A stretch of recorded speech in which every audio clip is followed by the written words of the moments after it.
What if an ancient book existed?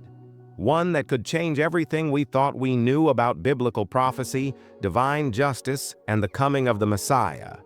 What if hidden within its verses were forgotten warnings, powerful prayers, and revelations about a Savior long before the New Testament was even written? And what if this sacred text, once revered by generations, was mysteriously left out of the Bible? The Psalms of Solomon is one such lost book, a collection of hymns and prayers so powerful that they could redefine our understanding of God's judgment, mercy, and the true nature of the Messiah. Unlike the well-known Book of Psalms, which provides poetic worship and guidance, the Psalms of Solomon speak with urgency, painting a dramatic picture of divine justice and redemption. But why was this book removed? And what secrets does it hold that were never meant to reach us? To understand the significance of the Psalms of Solomon, we need to step back in time. Scholars believe these psalms were written during a period of great turmoil, after the brutal invasion of Jerusalem by the Roman general Pompey in 63 BCE.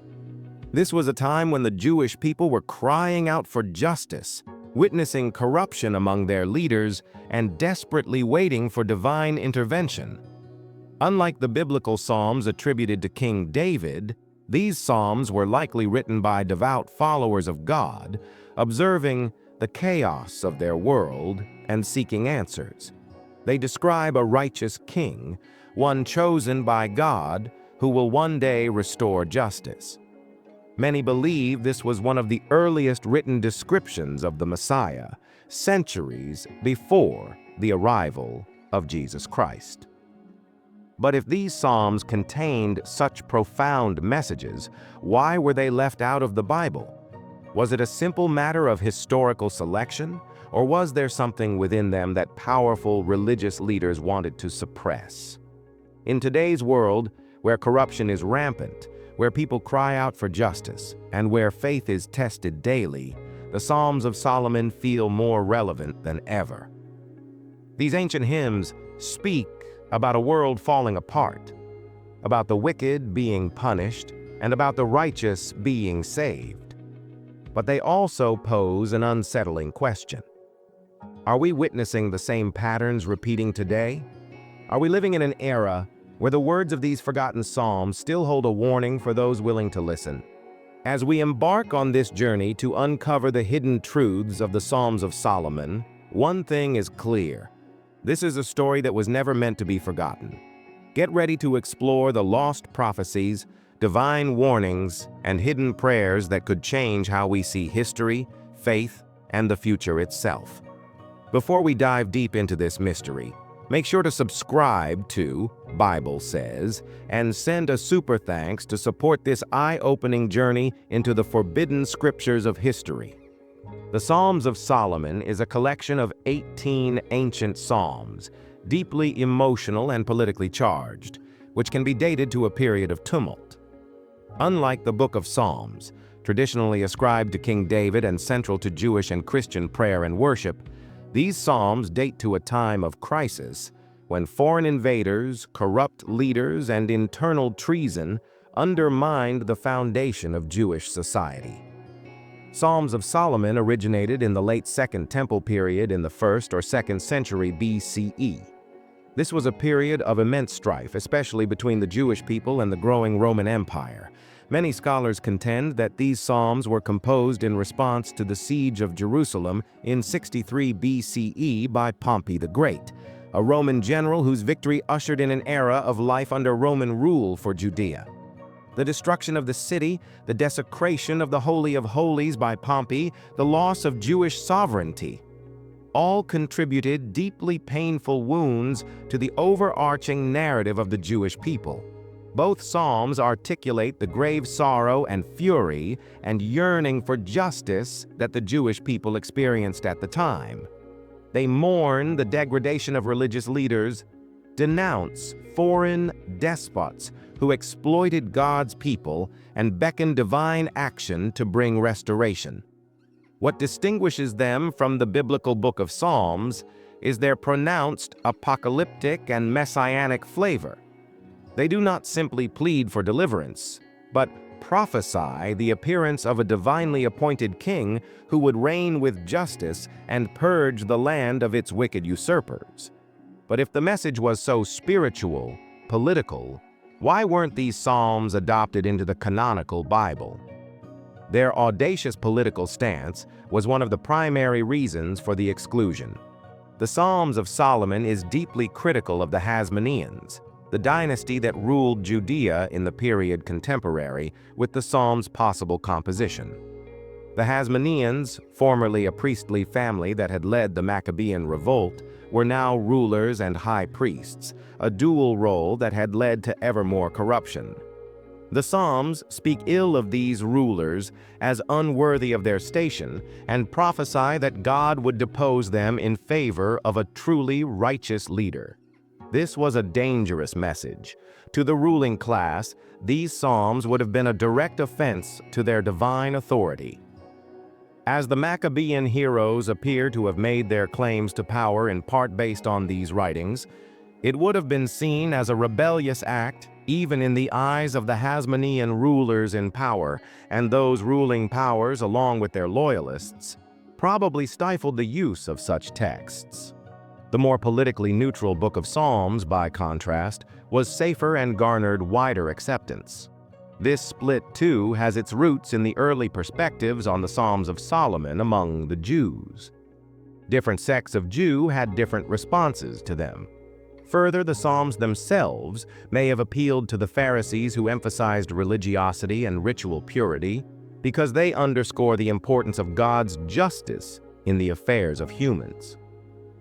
But the Sadducees, who were intimately linked with the temple priesthood and the ruling elite, wouldn't have had a motive to support a text that maligned their political allies.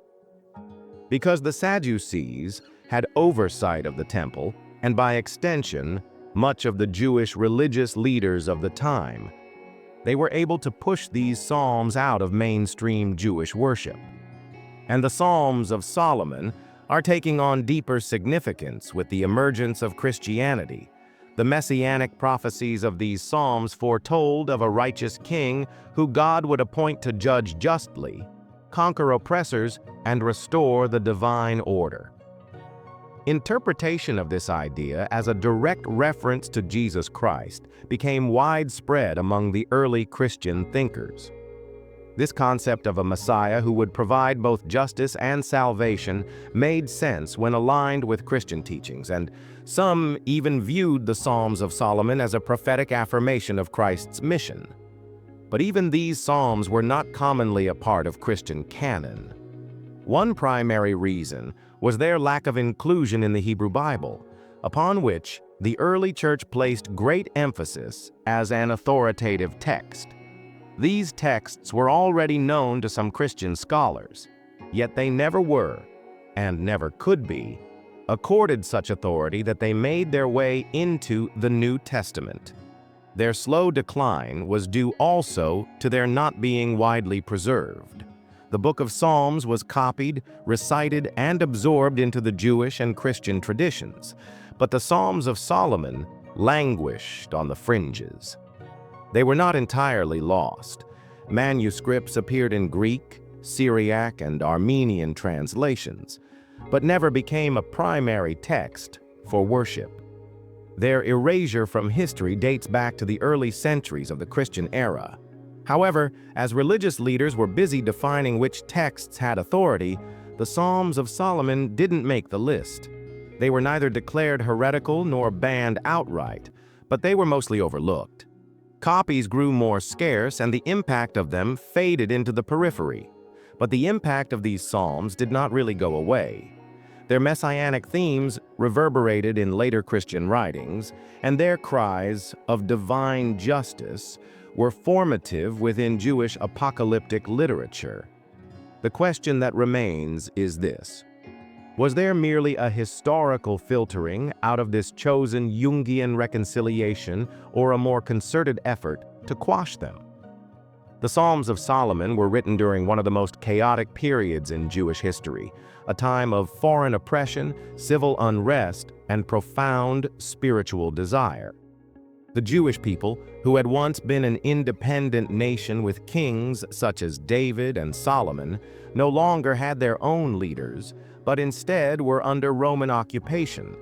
Their land became no longer their own, and their leaders were frequently perceived as corrupt or cozied up to the enemy.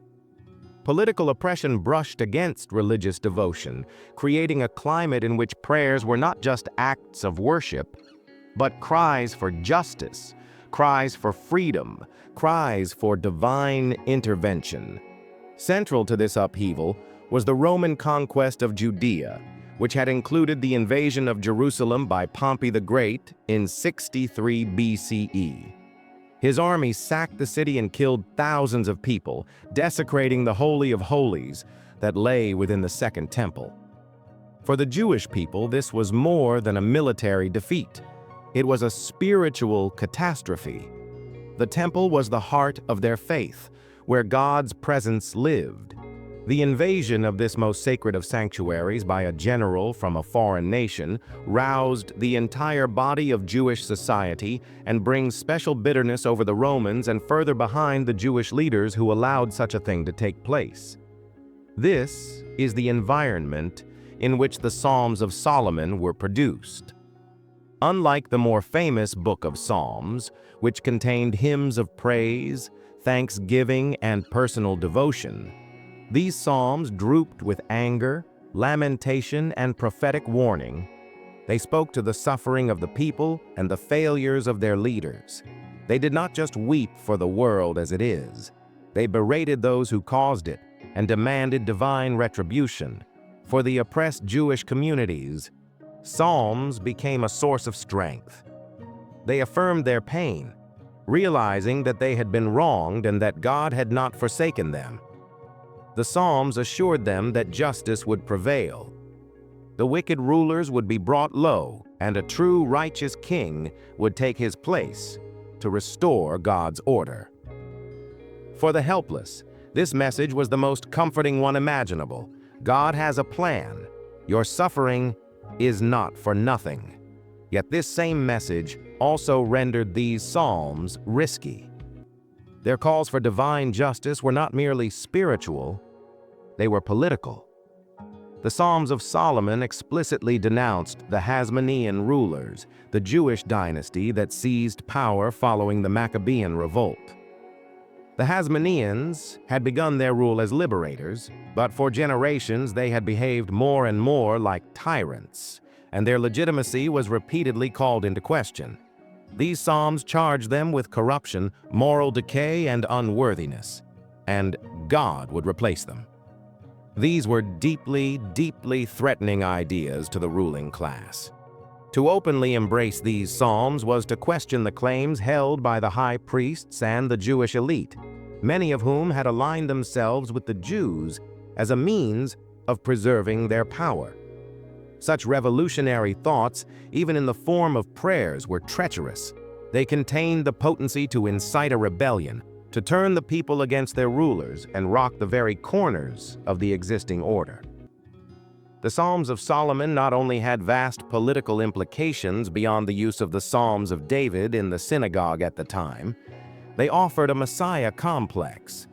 The idea that a chosen, virtuous figure would arrive soon and make things better.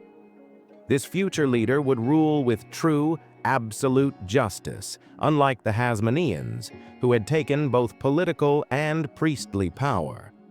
The idea of an incoming Messiah, actualized in some strands of Judaism, was heightened by these psalms. This created a theological problem for the Jewish religious elite. Should people settle in their hearts that a new leader was going to come to replace the current rulers, it would threaten to remove their vice grip on religious doctrine and temple worship. The notion that God was done with the current rulers and was about to install a new king could inspire religious sectarians in opposition to the head of state. The Romans, for their part, had ample incentive to suppress such beliefs. They governed Judea, anticipating that Jewish leaders would act as enforcers to keep their own people in line. Any writing that incited messianic hopes or bolstered resistance to Roman power represented a highly direct threat to the stability of Empire Medicaid. The Romans had already witnessed the force of Jewish uprisings, most notably the Maccabean revolt, and would be intent on squashing any movement that even hinted at it. This is exactly why the Psalms of Solomon were so dangerous. They weren't merely prayers, they were demands for action, assertions that the current rulers were illegitimate and that God would soon intervene. Their words had the power to inspire faith, but they also had the power to spur resistance. At a time when the Romans were quick to punish sedition and Jewish leaders were eager to retain their authority, such psalms were too dangerous to be widely accepted. But despite the danger, these psalms were not lost. They persisted among some sectors of Judaism and impacted later apocalyptic literature and even early Christian ideas.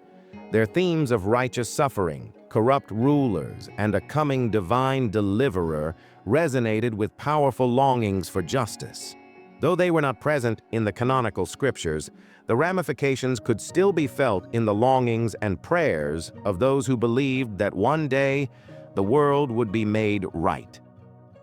The Psalms of Solomon are not the products of kings and high priests, sitting in their respective thrones of plushuie like so many Jebusites. They were the sons of people who had witnessed violence, betrayal, and suffering in blood and bone. These people were the oppressed ones, the ones who saw their homeland conquered and ruled by a foreign power, and the ones who tried to cling to their faith in the face of it all falling apart.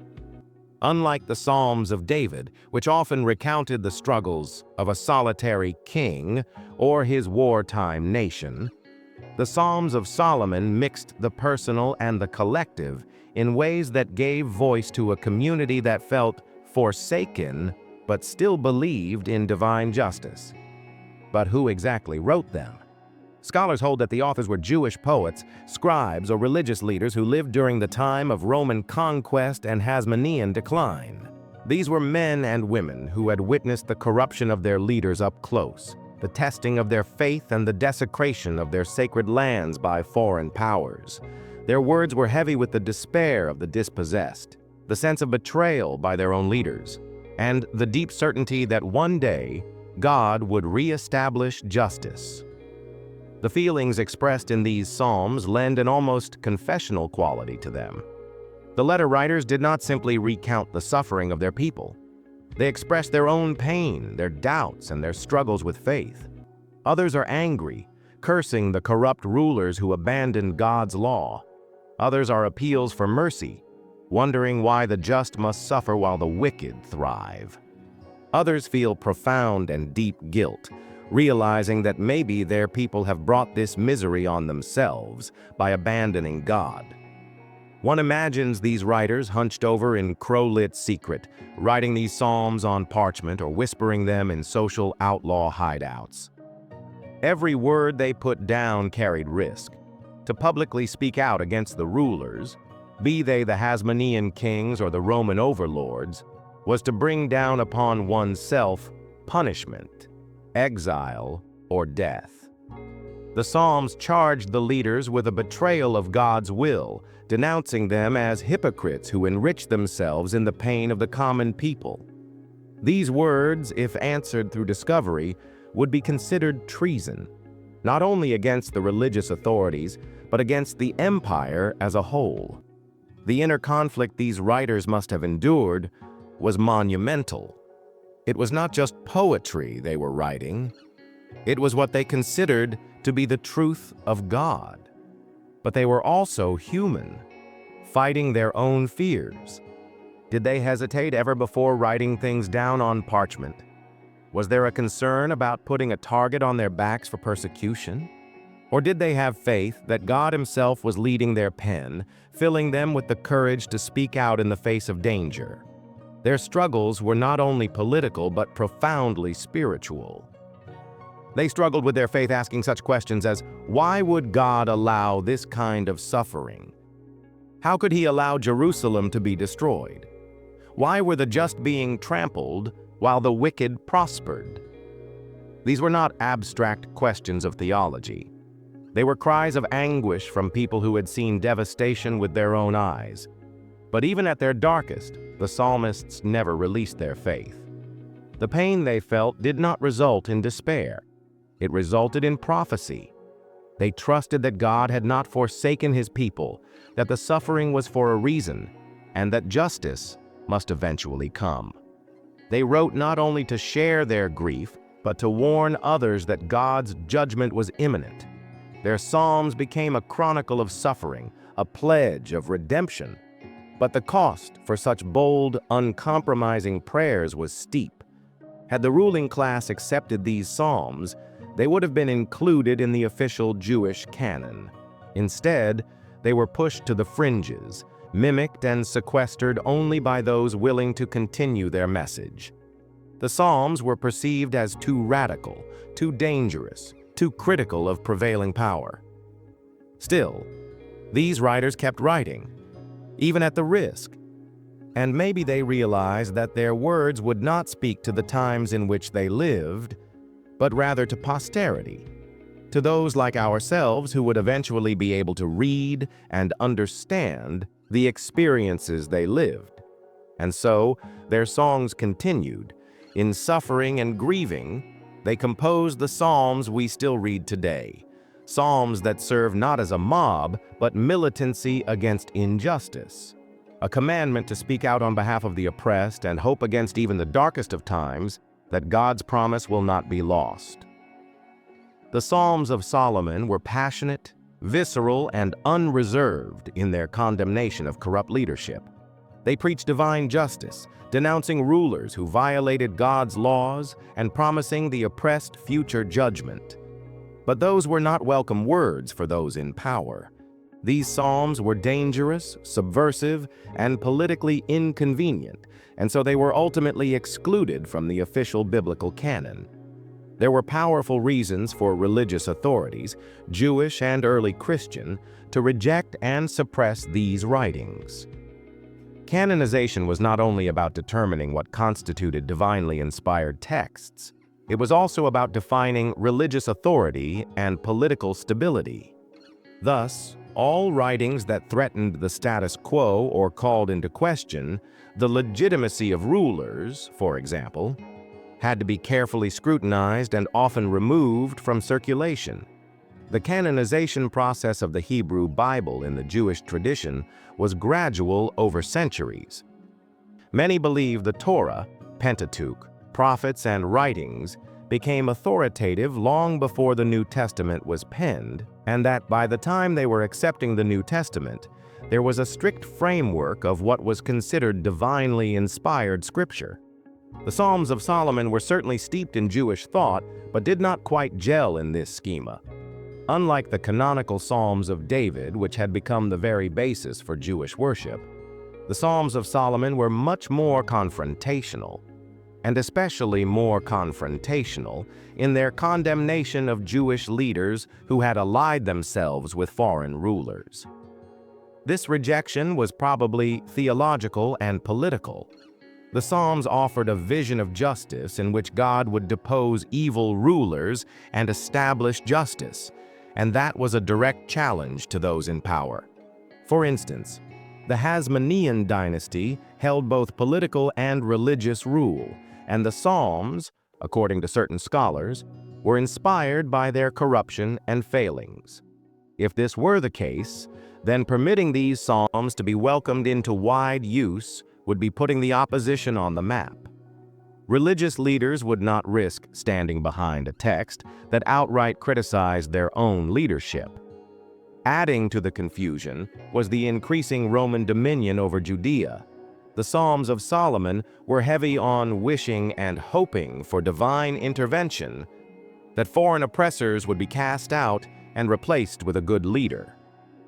This sort of messianic expectation was dangerous, not just to Jewish authorities who were committed to maintaining stability, but also to the Roman Empire, which considered such ideas a threat to imperial control. Words that incited insurrection had to be watched closely, if not entirely expunged. The political aspect of the decision to exclude the Psalms of Solomon from Scripture by the early Christian Church was similar. It is important to note that the development of the New Testament canon was not a straightforward endeavor of compiling holy texts. Rather, it was a calculated pursuit to establish Christian identity distinct from other Jewish sects. The church was developing in a context of competing Jewish and Christian groups vying for prominence, where doctrine needed to be clearly defined and unified. The Psalms of Solomon, with its forceful Jewish nationalism and emphasis on divine justice, were perhaps seen as too related to Jewish political struggles to offer a universal Christian theology. In addition, some psalms had messianic prophecies, to a certain extent, that factually did not correspond to the Christian view of Jesus. Although some meanings might be seen to refer to Christ, the overall emphasis of the Psalms was on temporal justice and the restoration of Israel, not on the spiritual salvation through Christ. Religious leaders may have been concerned that adding such documents would muddle theological teachings and create divisions within the burgeoning Christian movement. The coup de grace was the church councils that debated the biblical canon. No one council actually banned the Psalms of Solomon, but by not being listed in the recognized catalogs, like that of Carthage in 397 AD or at Trent in 1546 AD, the Psalms of Solomon eventually fell into obscurity. By the time the Catholic and Protestant canons were solidified, these psalms had effectively been removed from the mainstream of religious teaching. But the question is, was this only a theological decision, or was there a political agenda behind it? In history, the distinction between religious doctrine and political power has never been thick. Such denigrations were not mere statements of faith, they were statements of power. Those who controlled the biblical canon were not merely controlling spiritual beliefs, but the future of religious authority itself. In rejecting texts that challenged those in leadership positions in the church and state and demanded justice, two forces maintained alignment and primarily exercised power. The Psalms of Solomon, even in their exclusion, they never fully disappeared. Copies survived in secretive oral histories, underground pamphlets, and obscure manuscripts, hidden away by those unwilling to allow their message to be obliterated. They remain a reminder that not all scripture was accepted, not all voices were heard, and not all truth was convenient to those in power, even to this day. The Psalms of Solomon, Hymns of the Ancient Church, Hymns of the Holy Church, World Changing Series, Volume 13. The Psalms of Solomon are more than a selection of ancient hymns or poetic prayers. These psalms serve as a blueprint for a righteous, God-anointed leader, a Messiah who will cleanse the land of its detritus and usher in an era of true justice. But this vision of the Messiah was so potent and so controversial that it caused conflict and ultimately led to the exclusion of these psalms from the canon within mainstream religious teachings. The most remarkable feature of the Psalms of Solomon is its depiction of the future Messiah. Also, we have the line from Psalm 17, which was a prophecy of a ruler to come from the line of David who would be absolutely righteous, untouched by sin, and anointed by the Father to rule in wisdom and justice. This messianic figure would decimate unholy rulers, formless sinners from power, and restore the nation of Israel. The language in these psalms indicates not merely a spiritual guide, but a political and military Messiah, a somebody to top oppressive foreign governors and reestablish the kingdom of God's opted for. If you were a Jewish person under Roman occupation, this prophecy must have been powerful and inspiring. Judea was ruled by Rome with an iron fist that imposed extremely heavy taxes and suppressed revolts and also interfered with their religious practices. Most Jews wished for a David, a warrior king who would lead them to liberation. The Psalms of Solomon did appear to buttress that hope, supplying the people with a justification for believing that divine justice was at hand. But this message also contained political peril. If too many people started thinking a Messiah would arrive to lead a revolution against Rome, violent crackdowns by the empire could follow. Simultaneously, an early Christianity was developing its own doctrine about the Messiah, which was at odds with that of the Psalms of Solomon. Yes, Christianity is primarily centered on Jesus Christ as the Messiah, but Jesus' gospel that he preached was about peace, love, and spiritual salvation, not the type of political and military revolution that is written of in these Psalms. In Christian theology, Jesus was the suffering servant, the Lamb of God who gave himself for humanity's sins, not a warrior who would upend Rome. This caused an ideological clash. If the Psalms of Solomon were widely embraced and influencing the understanding of the Messiah, it would have caused people to doubt the notion that Jesus had lived up to the role, as he neither defeated corrupted rulers or established an earthly reign. This was a major problem for the early Christian church. It had the potential to undermine their efforts to present Jesus as the divine Savior. Consequently, such psalms might have simply been downplayed to avoid confusion or causing divisions within Christians. Conversely, Jewish scholars, theologians, and supporters also had reasons to claim these psalms were written by others not associated with Judaism. This shift in thought was a result of the destruction of the Second Temple in 70 AD. The notion of a military Messiah sparking an uprising lost its appeal and perhaps its viability, particularly now that Jewish resistors to Rome had suffered spectacularly catastrophic defeats. The priority of Jewish leaders was instead on spiritual survival. They adjusted their teachings to help ensure that Judaism could survive under foreign rule. The Psalms of Solomon, with their focus on a Davidic king to be at the end who would regain the land, could not be accommodated. But beyond their messianic prophecy, these psalms can harbor hidden spiritual wisdom that may have upset religious authorities of the day. According to some of the scholars, the Psalms of Solomon also contain teachings on divine justice, the destiny for the righteous and for the wicked, as well as esoteric knowledge that was not intended for mass consumption. Whatever mystical implications they had, and we are not into such political controversy. Such implications would have been deemed too controversial or too dangerous for the stately church to consider. They depict a divine will that refuses to be accounted in human terms, that while justice belongs to the divine realm, God's justice is far more nuanced. So go with it, it'll make sense eventually. Look at the bigger cosmic picture, stuff like that. Some have theorized that the Psalms of Solomon were linked to mystical Jewish traditions, like Kabbalah, which derived secret meanings from Scripture. And if so, you can imagine religious authorities coming to the conclusion that these teachings were too complicated, too mysterious, or simply too potent to share too widely. It is also possible that these psalms had prophetic elements that were deemed too dangerous.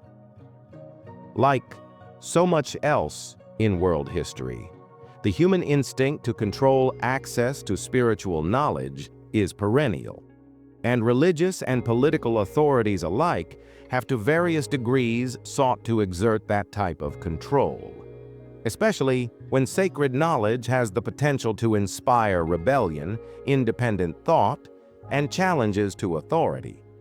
For example, if the Psalms of Solomon contained messages about divine intervention, or the coming of God's judgment of corrupt rulers, or even hidden insights about the nature of God's justice, they might have upset the order of things held by the established power dynamics. Key to the rejection of these psalms is the question: were they excluded simply because they didn't align with changing religious doctrines? Or was there an active attempt to suppress certain spiritual truths? Somehow, these texts were preserved in manuscript copies, outside of the broader scriptural canon, suggesting that someone thought they shouldn't be lost forever. It is an ancient struggle between faith and power. It is a struggle that has defined the course of history, sealed the fates of nations, determined which sacred texts are safeguarded and which are canceled. Forward. The Psalms of Solomon are central to this struggle, a poetry of deep prayer and prophecy that inspired so many, but cast into shadow by the religious and political powers that be. But why?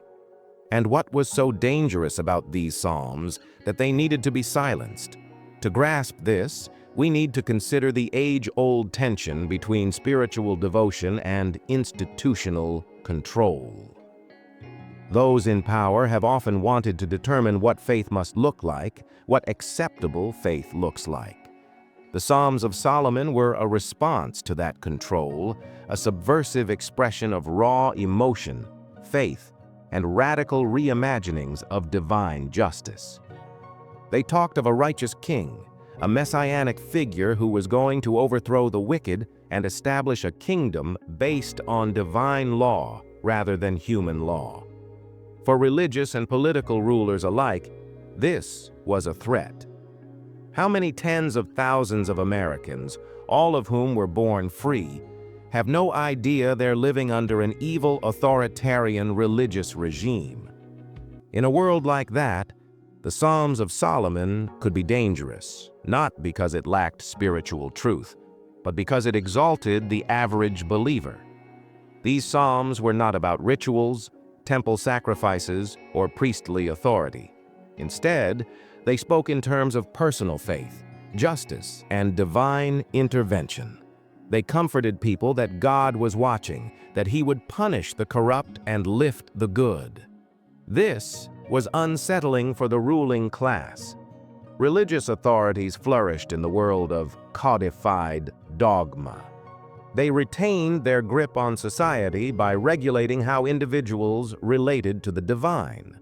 The Psalms of Solomon, however, provided a way to connect directly with God, a connection not dependent on a high priest, a temple, or sacrifices. Instead, they urge believers to cry out to God and seek justice, and to place their hope in a future where the wicked would be brought to account. This was a life-altering idea, an idea that had to be crushed. 1,000 years before the birth of Christ, religious and political leaders reshaped history by excluding the Psalms of Solomon from the official biblical canon. They decided which prayers and teachings would be handed down and which would fade away. This erasure wasn't merely about silencing some beliefs. It was about controlling the spiritual narrative. Through the inhibition of texts like these, they could ensure that only their notion of faith reigned. They were able to create theology that worked to their advantage, removing any potential messaging that threatened their power. The banning of texts like the Psalms of Solomon was in many ways an aim to exclude perspectives on God, justice, and salvation. But can we ever really delete divine truth? Although we may think of religious censorship as the province of ancient history, the fact is that battle has continued through the ages. Even now, there are spiritual books, historical accounts, and religious thoughts that are being suppressed. I still believe that people should be free to explore concepts of God, and not just because we have avoided political censorship, academic bias, or religious gatekeeping, all of which would try to tell people what they can and cannot explore in the search for divine truth. Think of the many lost gospels and ancient manuscripts that we have unearthed in recent times. And many of these works, such as the Dead Sea Scrolls or the writings found in Nag Hammadi, offer wisdom that runs counter to standard religious teachings. Yet they lay buried for centuries, their teachings considered too dangerous for the masses. The rut stays the same. When a text questions power, when it speaks about liberation, justice, or a different kind of God, it is often beiged. From churches regulating doctrine to governments limiting spiritual discourse, from universities rejecting alternative ideas to scholarly collaborations in defense of political regimes, the struggle between faith and power rages on. The Psalms of Solomon survived though they were suppressed for centuries. His, still echoing, hope, longing, and a sense of divine justice are the words of those who seek spiritual truth outside of institutional confines. That they survived at all is a testament to the power of faith over authority. That sacred wisdom cannot be so easily erased. The only question left is, what other holy books remain to be found, and why? The Psalms of Solomon have languished for centuries, buried in the shadows of history, unknown to anyone who adheres to the biblical canon, their words lost to the ages. Unlike the better-known Psalms of David, recited, sung, and cherished across generations, these psalms ended up excised, erased from mainstream religious texts. But why? And how did they resurface after years of obscurity? Their rediscovery is as compelling as the Psalms themselves, a story of hidden manuscripts, scholarly intrigue, and the dogged search for buried truth. The first inklings of these lost psalms appeared in passing references by early Christian and Jewish scholars. Ancient theologians such as Origen and Jerome knew they existed. But the average believer had no idea. These texts, slivers of which had survived in secret, copied out by scribes in various tongues, hidden in libraries, monastic enclaves, neglected archives, had been waiting for this moment, a chance in the crowded symposium of ideas. Over time, however, they were eclipsed by the oral and written tradition and, for centuries, lay buried, waiting for the right time to be found. The Psalms of Solomon were not rediscovered all at once. It took time, starting with discovery of ancient Greek papyri, with few texts of those enigmatic books. They were discovered in various places, some in European libraries, others in the Middle East, and are thought to date from the 1st and 2nd centuries BCE. Syriac and Latin versions of the texts also turned up later, confirming that these psalms had once often been passed around. Scholars and archaeologists started examining these texts, reconstructing their origins and themes. The more they studied, the more it became clear that the Psalms of Solomon were written in a time of tremendous political and religious upheaval. They echoed the voice of a people groaning under Roman occupation, internal corruption, and diminishing hopes for divine justice.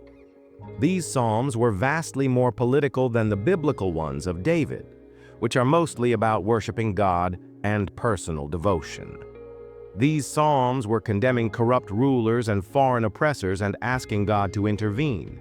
They had an expectation of a future Messiah, a king chosen by God who would defeat the wicked and restore righteousness. This messianic theme brought instant controversy among scholars. Were these psalms a pre-Antiochene inspiration for Christian theology, or did they present a distinct Jewish vision of divine justice? Among the most exciting finds in the Psalms of Solomon had been their messianic prophecies. They speak of a future king, anointed by God, who would bring justice to the oppressed and punish the wicked. However, the most controversial aspect of these prophecies were the astounding parallels that could be drawn between the descriptions found within them and the Christian depiction of Jesus Christ that followed. In one of the Psalms, this messianic figure is characterized as, "What an amazing king of righteousness, taught of God to rule the nations in wisdom and truth, and smite the unrighteous with the rod of his mouth." This description closely parallels passages in the New Testament, particularly the book of Revelation, in which Christ is described as a ruler who will smite the wicked with the power of his word. Did the early church read these psalms as prophecies of Christ? Some scholars say they did. Others posit that the Psalms of Solomon were penned by Jewish sects who hoped for a different sort of Messiah, one who would save Israel from Roman oppression, rather than provide spiritual redemption. This theological friction could explain, at least in part, why these psalms did not make it into the canon.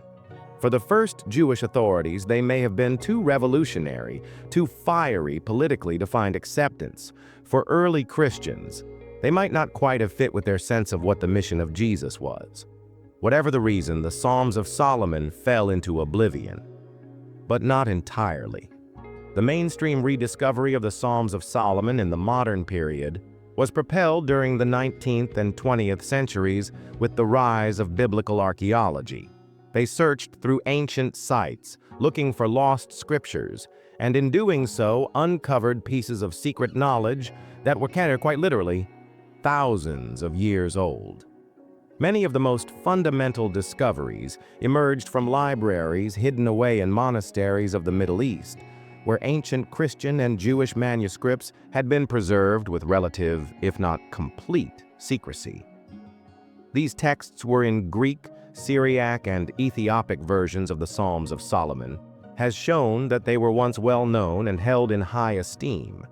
With every new discovery came deeper questions. If these psalms were so important, why were they not included in the official biblical canon? Who said they should be forgotten? And, critically, might their rediscovery alter how we understand ancient Jewish beliefs, early Christian thought, and the evolution of messianic prophecy? It is the Psalms of Solomon that resist fitting into the traditional biblical narrative, causing trouble for the establishment picture of biblical history. These texts challenge us to rethink the process of canonization, the determining of the sacred books that constitute the basis for belief for billions. Who were the people who determined which texts were divinely inspired and which were to be suppressed? What were the political and religious motivations behind these decisions? For centuries, religious authorities decided what scriptures would be considered acceptable, and their direct condemnations of corrupt leaders and their radical messianic themes may have seemed too dangerous to stock in the Bible, the story they tell us. Divine will may not have excluded them, but a method of thinking that would serve to suppress challenges to the religious establishment and preserve the status quo likely did.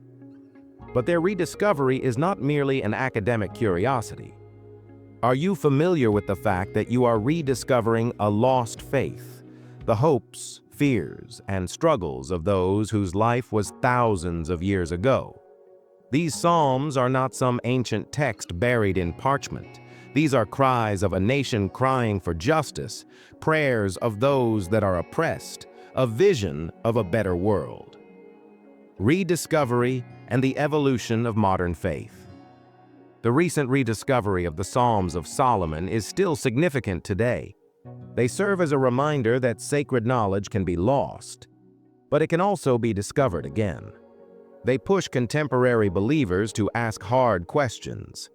Which other ancient scriptures have been deleted or repressed? How much of what we learn as biblical truth has been edited through the lens of history and politics? Might these lost texts hold wisdom intended to inform the development of both Judaism and Christianity in ways that we never understood? The more scholars learn about these psalms, the more they see that their message was never really forgotten. It was just buried inside, waiting to be excavated. Living in a truth-averse world governed by those whose grasp is on the plank of power, the Psalms of Solomon speak to our times, the message undilutable, the truth everlasting, embraced by the power of rediscovery. The Psalms of Solomon burrowed into the ground of the cornerstones of our civilization, their powerful messages buried next to them, unworthy of the high place until their research in Sema remained hidden. But even to this day, their words are impactful, pushing believers to reconsider their understanding of faith, prophecy, and punishment from the Father in heaven. As more people are rediscovering these texts, many are left asking questions about their significance in contemporary spiritual life.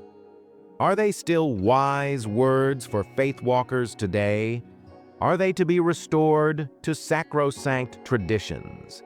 And how might seekers of lost spiritual guidelines find them today? Takeaways for today's seekers of faith. In a time of anxiety, where religious bodies are often questioned, many faiths are yearning for a fuller, more direct relationship with God. As the Psalms of Solomon testify, they were written when there was a lot of spiritual and political turmoil and those longing for divine justice. These Psalms include many that continue to resonate with people of faith today, reflecting themes of corruption, oppression, and hope for a righteous leader or leaders. What is most striking about these Psalms is their raw, emotional depth.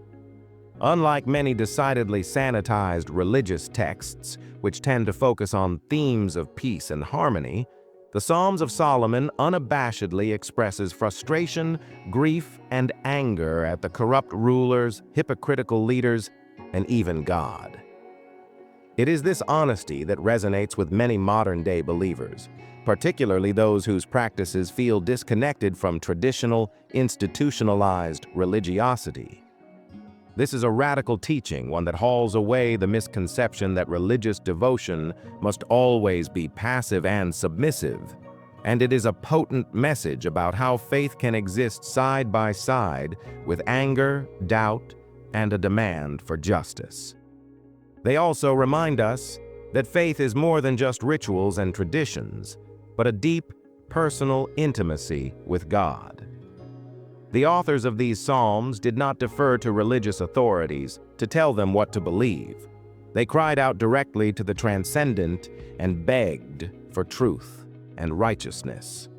It raises a challenge to our faith in modernity and a question to spiritual seekers: should we depend on religious institutions too much to clarify spirituality?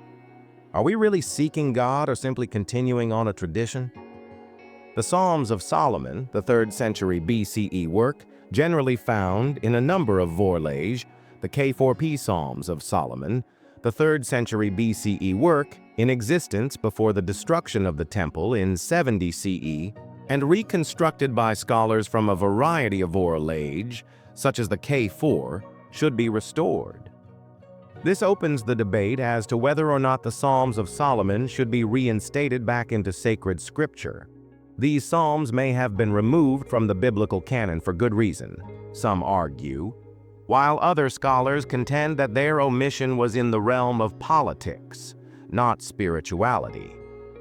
If these Psalms were once cherished by the faithful, why would they be deleted?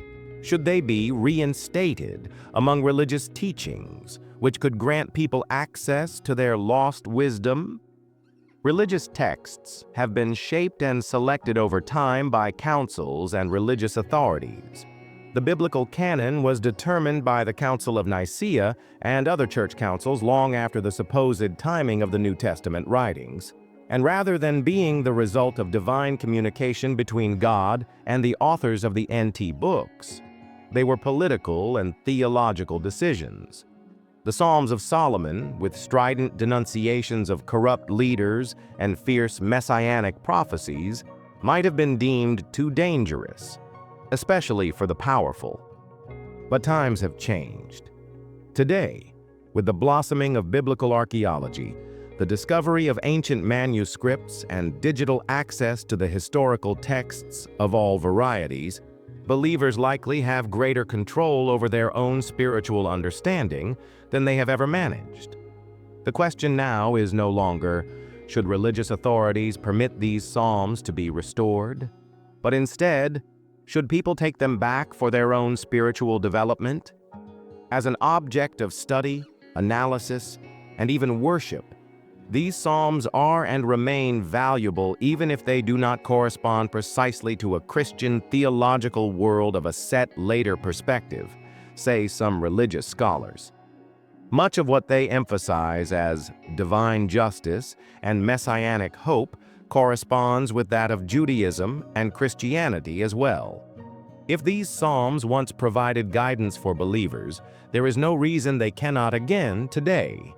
In modern times, there has not been a more drastic innovation as to the availability of lost scriptures. visible. For centuries, only religious scholars and elite theologians could peruse ancient texts, but with the internet and digital libraries, anyone can today. And now, the Psalms of Solomon is available in translated editions, academic analyses, and even on internet archives, making them accessible for spiritual seekers to encounter for themselves. There are some ways to read these Psalms if you are net interested. Ancient manuscript archives. There are many institutions, such as the Dead Sea Scrolls Digital Library and the British Library, that house ancient texts that are now available for viewing by the public. Academic translations. Psalms of Solomon have been translated into contemporary tongues via scholarly work to render an understanding of their essence. Scholarly biblical studies. Several academic books and articles are written on these psalms by theologians and historians, sharing their interpretations and historical significance. Websites focused on lost scriptures like early Jewish and Christian manuscript databases offer some of these biblical texts for free online. In addition to reading these psalms, those seeking faith can use them in their spiritual practice. Like the Psalms of David that are widely employed in prayer and meditation, the Psalms of Solomon can also be utilized for contemplation and reflection, particularly by those who are seeking for justice, divine guidance, and a connection to ancient wisdom. The Psalms of Solomon are not mere vestiges of a separate ancient faith, but showcase a living faith that inspires its adherents to confront difficult questions of faith, power, and divine justice. Their absence from mainstream religious instruction during this time serves as a reminder that history is often written by the powerful. But their rediscovery shows that truth has a way of coming back to light. As more people discover these psalms, they might feel they address contemporary struggles no less forcefully than they did thousands of years ago. It is their themes that are timeless: corruption, hope, divine justice, the wisdom that comes from the fear of God, and a faith that is not limited to tradition, but to a true personal relationship with God. For centuries, the Psalms of Solomon lay buried, outlawed from mainstream religion, forgotten by many, but not devoid of a powerful message. Their words, steeped in raw emotion, divine justice, unshakable faith, would not be silenced for all time. Truth, no matter how buried, will always resurface. And now that these lost psalms are coming to light, they compel us to query: what else has been obscured from us? What has been learned and what has been lost? And why?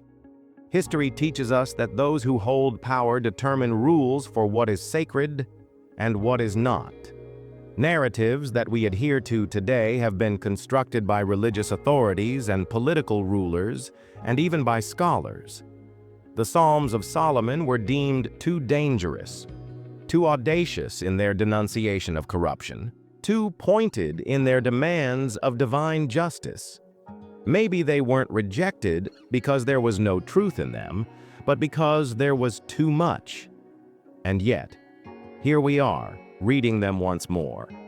In technologically rediscovering these psalms, we are seeing the resurrection of an ancient truth. Their words remain relevant to those who seek justice in a world of power some thousands of years after they were written.